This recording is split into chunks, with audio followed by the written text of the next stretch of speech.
Has your brain ever wondered what the parts of the brain are and what are their functions? Well, that's basically what we're going to talk about in this video. So what you're looking at is a section of your brain. And to make sense of this, let's say you could see someone's brain from the top. Then you would be able to see the two hemispheres like this. Don't worry, this is not a brain, this is just a walnut. It looks very similar to the brain.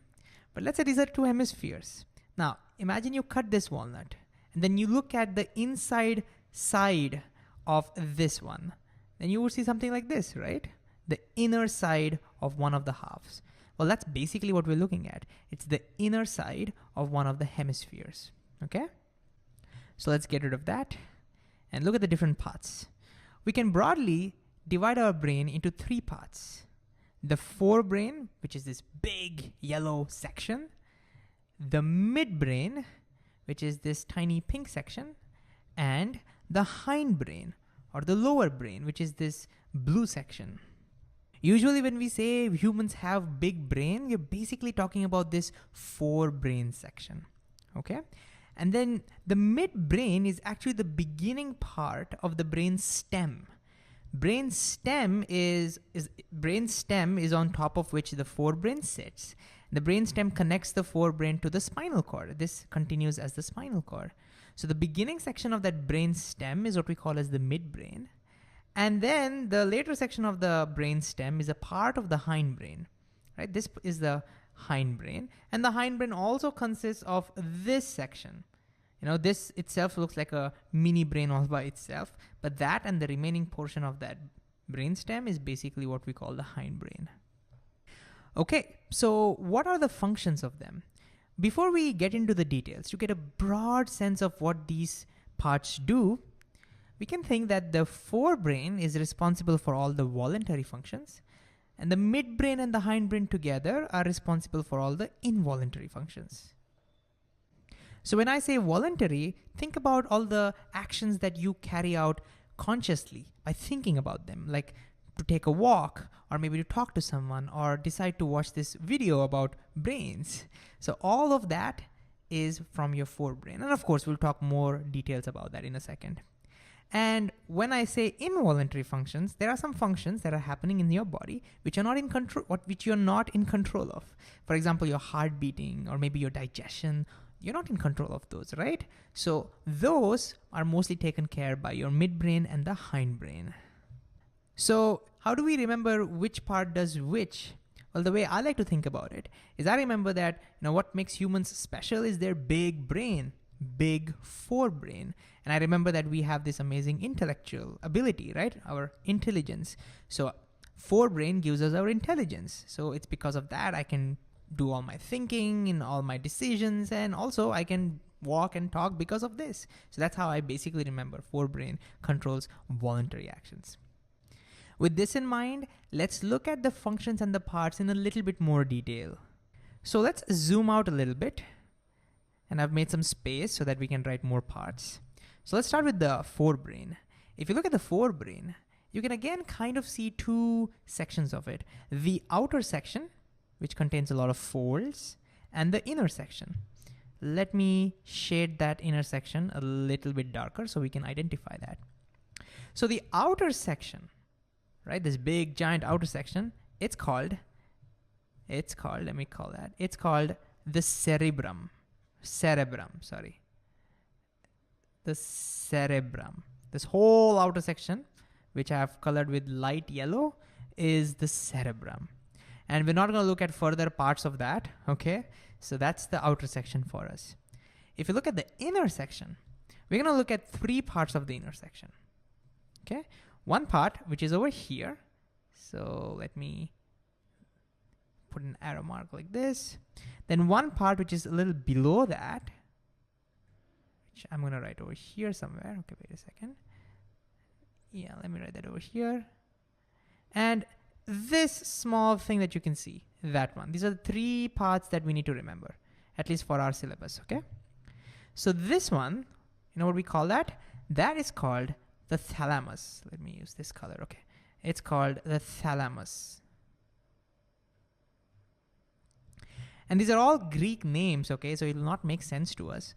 But I looked up thalamus kind of means an inner portion or inner region. And that's basically what this is, right? It's the inner region of our forebrain.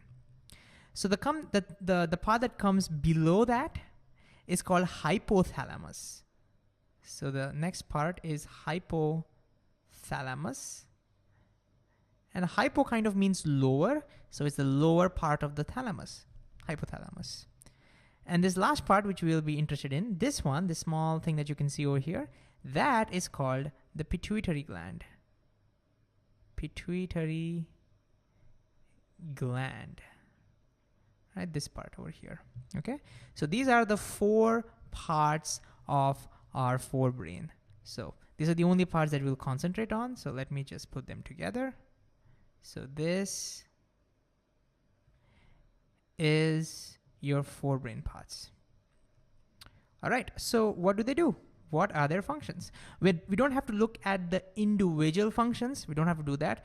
But the forebrain as a whole, what does it do? Well, one of the things, like we already said, voluntary functions. But again, let's dig a little deeper. What does it do? Well, one of the things that you can think of is thinking, right? And when I say thinking, I'm including a lot of things over here because there's not much space. Thinking, your learning ability, your speech, language, all of that comes from your forebrain. But what else? To think about what else your forebrain can do, take a look at this picture. The reason you are able to see this is because of your forebrain. You may be wondering, wait, it's my eyes, right? It's eyes. But the eyes send the signal to the brain, and it's your forebrain that does the processing, and that's why you can see it. Similarly, you can hear me right now because of your forebrain. All the 5 senses, you can sense them because of your forebrain. And so one important function of your forebrain is sensing. Let me just write that as sensing. Okay, what else? Well, you identified this picture, right? It's a puppy. Did you confuse it with something like maybe a donkey or tiger? No. The reason you can even remember it's a puppy is because of your memory, because you know what puppies look like and you can associate with it. So that also comes from your forebrain. Memory, learning, all of that comes from your forebrain. Now, when you looked at this puppy, some kind of emotion came in, right? Like you may have felt, oh, what a cute puppy. You may have felt happy looking at it. Maybe if I showed you some different picture, maybe if I showed you some scary picture, you would experience fear, right? So all the emotions, they too come from your forebrain. All your emotions, including love. That's right, love does not come from the heart, it comes from your forebrain. In fact, fun story, the other day my wife asked me, hey, how much do you love me? I said, I love you with all my forebrain. Yeah, she hasn't spoken to me since, but it was worth it. All right, now besides these, there are also other things that the forebrain does. Some of the feelings that you get, like for example, the feeling of hunger, the feeling of being sleepy, thirst, or maybe, after you have finished a meal, the feeling of fullness. All of that also comes from your forebrain.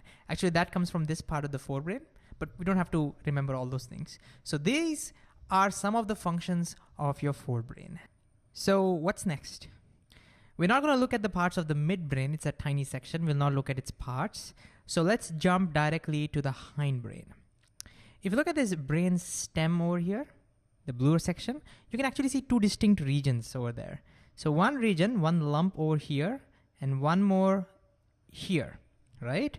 So this one, let me use a different color. All right, so this one over here, it's called pons. That's the name given to it, pons. Again, I know, little weird name. It's Latin, again, it means bridge. It's kind of like bridging between the middle brain and this bottom part. That brings us to this bottom part, which is pretty important for us. The bottom one is called, let me write that down over here. It's called medulla oblongata. Okay, we're gonna look at its functions separately. And then you can look at this big region. Let's make it dark so we can see that. So this region, which kind of looks like a brain on its own, is called cerebellum. Do not confuse that with cerebrum. Cerebrum is the biggest part of our brain. cerebellum. That's the name given to this. So these three regions are going to be the part of our hindbrain. So these are hindbrain. And since we're not going to look at the parts of the midbrain, this is it. This is all the parts that we need to remember. So again, what are the functions of the hindbrain? We already saw it's involuntary, but let's look at the individual one. Let's look at medulla oblongata and the cerebellum. These two are important for us. So what does the medulla oblongata do? Well, again, it controls most of the life-giving involuntary processes. Okay, so we'll say life-giving involuntary processes. I'll just write involve, okay?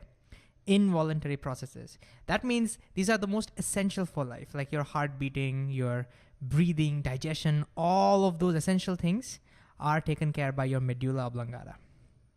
Along with that, it also controls some of your reflexes.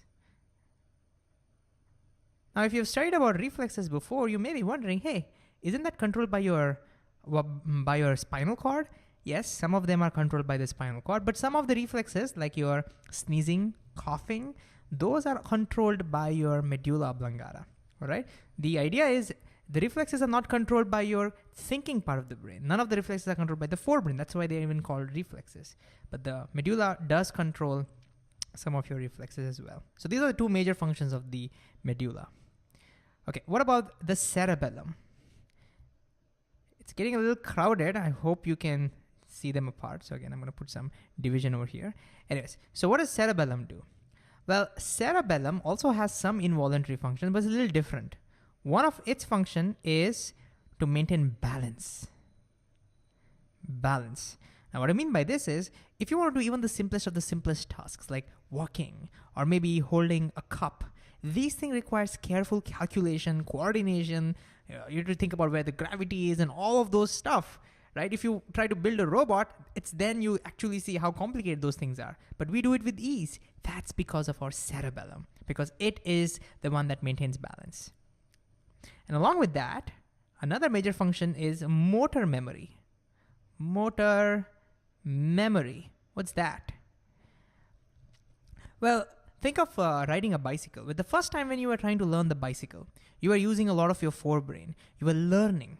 You were learning to get balance. You were learning how the pedal works. You were learning maybe how to do the tring and everything. All those things you were learning.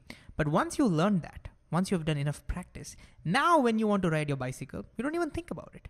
We say it has become our second nature, right? All of things happen automatically. How? It's the cerebellum.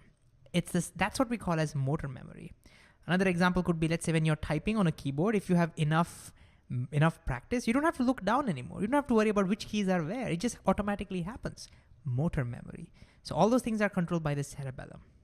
And you know how I can remember this? I remember this by remembering that, when people drink alcohol, it's their cerebellum that gets affected. Think about it. If your cerebellum gets affected, your balance gets affected. And that's why people who are intoxicated, they can't balance themselves. They will be walking funny and everything. They may no longer be in a position to ride a bicycle. This is actually one of the reasons why we say don't drink and drive, because your motor memory gets affected. So even the most basic things that usually we think it's easy for us to do, like while driving, that gets affected. All right, so that's how I remember the functions of the cerebellum. All right, so finally you may be wondering, what about the midbrain? So this is our midbrain, right? We're not gonna look at the parts of the midbrain. Midbrain also controls some of the involuntary functions. For example, when you shine light in your eyes, your pupils become smaller.